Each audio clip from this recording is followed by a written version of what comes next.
This is critical thinking in the tissues lab, and here are the questions. This is the first one, second one, and the third one. Now I would suggest you look at these questions and try to come to the answer yourself, and I will also give you an explanation of what is the correct answer. Back to the first one, where it says, you would expect the tissue shown here to line. Now here the key word is to line. When you see this kind of a word, it means that it has to be epithelium, because epithelium is the only tissue which lines cavities, the inside of an organ or on the external surface, for example, skin. You will be given questions. Most of the questions will say identify the type of epithelium seen here, or identify the type of connective tissue or cartilage or something like that. But occasionally you may get questions where it just says tissue, and there you have to look for clues in the question. So coming to this one, now this is epithelium. And first, of course, you've got to identify the epithelium to then choose which one of these is the right answer. Now, whenever you're looking at epithelium, always identify the basement membrane first. And if you look at this thin line, here is the basement membrane. And this is an image which is taken from one of the sites you were asked to visit. So it's very important that you visit these sites frequently, because the only way you can make out or identify images is constant exposure to these images. So, this is, so therefore, please look at these images very, very often. So that's the basement membrane, and these are the cells. So if you look at these cells, you can see that they are as tall as they are broad. Hence, this is cuboidal epithelium. Some students often mistake this as stratified cuboidal. It is not stratified cuboidal because they think that this is the second layer of nuclei up here. But if you look, there is no basement membrane. There's space here. The basement membrane very clearly is this one here. You see this one. These are just cells which are nuclei of cells present in the connective tissue, as are these. So that's why this is cuboidal epithelium. And the correct answer is this, because blood vessels, the lining is endothelium, which is simple squamous. The ureter is transitional, which is a stratified epithelium. The esophagus is stratified squamous non-keratinized. So you must always write the correct form. If it's keratinized, you'll write keratinized. Non-keratinized, you'll write that. And large ducts carry stratified. They have stratified cuboidal lining then. And just to show you, how these other epithelia differ from the one shown here, I'm going to the site from where that image was taken, and here this is showing you simple squamous epithelium, where you see this is the basement membrane, and here you're looking at the nuclei of squamous cells. So you can see that these are flattened, and in case of epithelium, you invariably always find an open space, which if it's the inside of the cavity, then we call it the lumen. So this is the lumen up here. Here also, look at this, an open space, so that's the lumen. Or if it is skin, for example, on the outside, again, you will see open space. So, one surface of the cell is always free, like, for example, over here. So you can see this is a simple squamous. This shows you columnar epithelium. And again, look how different it is from cuboidal. This is the basement membrane. And here the cells are taller than they are broader. So you can see a lot more cytoplasm above the nucleus.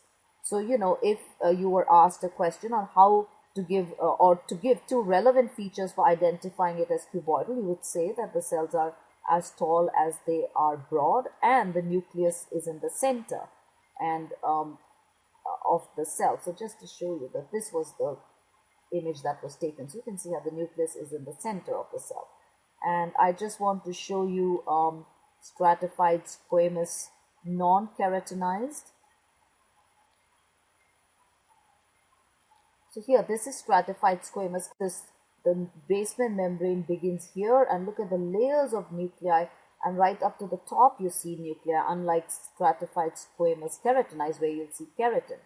I want to show you stratified cuboidal. So here you're looking at this. So here is stratified cuboidal. So again, look at, this was the basement membrane here. Again, you can see a lumen right here in the center. And then here are the two layers of nuclei. And just to show you transitional, and we bring it back here. So this is one example of transitional. Here's another one. So notice how this is again the basement membrane, lots of layers of nuclei, and then the top layer is not flattened as you can see here. You can see clump cells. So this is how you will see identify the different epithelia. Now let's go to the next question. So let's look at this question where it asks you to identify the tissue seen in the slide and where would you find this kind of tissue. So let's first look at the choices and first eliminate what we think is not correct here.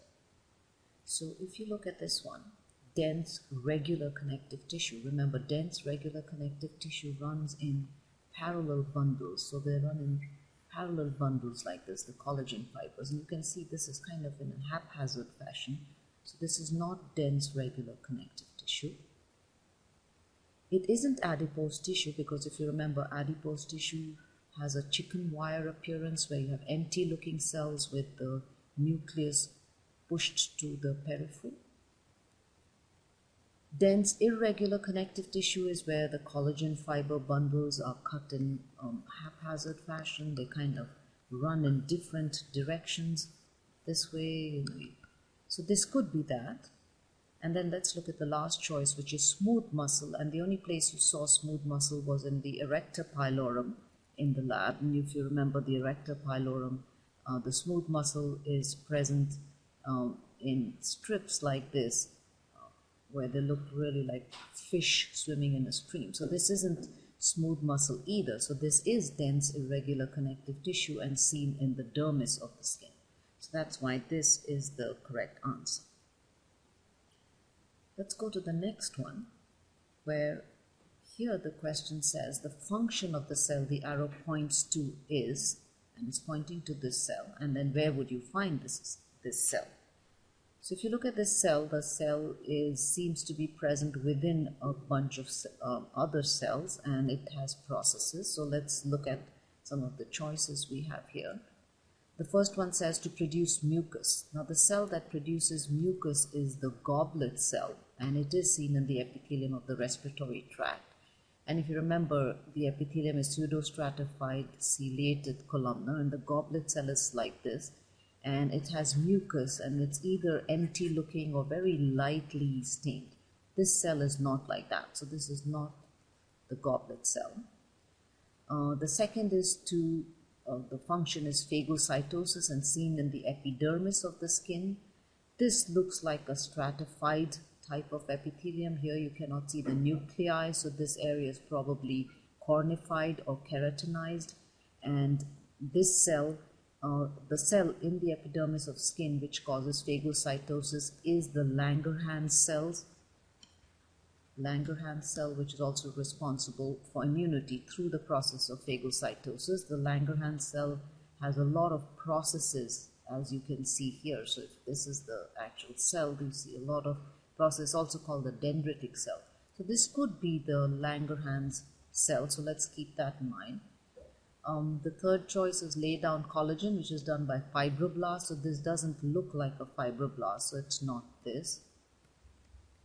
And insulation, which means an adipocyte or an adipose cell. So that's the function and seen in subcutaneous. And you remember they were empty looking cells, so it isn't this. So this is the Langerhans cell, and its function is phagocytosis, and it's seen in the epidermis. Now when you get a question in the test, it's very important to look at what the question is asking. It's not asking you the name of the cell, it asks you the function of the cell. So when you write down, make sure you write down the function and not the name.